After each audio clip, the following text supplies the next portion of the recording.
In this video, I'm going to show you guys how to create your own sticker in Viber. So it's really simple, guys. I'm going to show you step by step how to do it. So let's get started. First thing first, let's go to the conversation. And from here at the bottom left corner, right under the type message placeholder, you're going to see the emoji sticker icon. You want to click on that. And here at the bottom right corner, there's a plus icon. You want to click on that. Click on create stickers.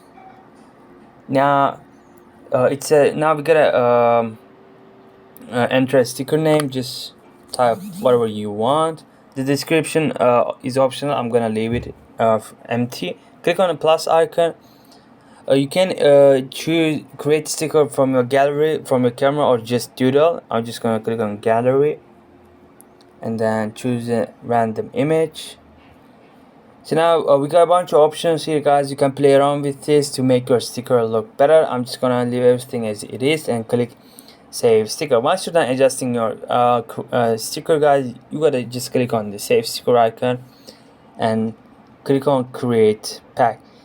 So this pack is public and can be downloaded by others. So if you want to make it private, just disable this option. It says pack is public, but I'm gonna leave it as public. So click on create pack, click on create, and that is it, guys. It's gonna take a couple seconds and this pack has been updated. So this is how you create stickers in Viber, guys. Like and subscribe if you found this video helpful.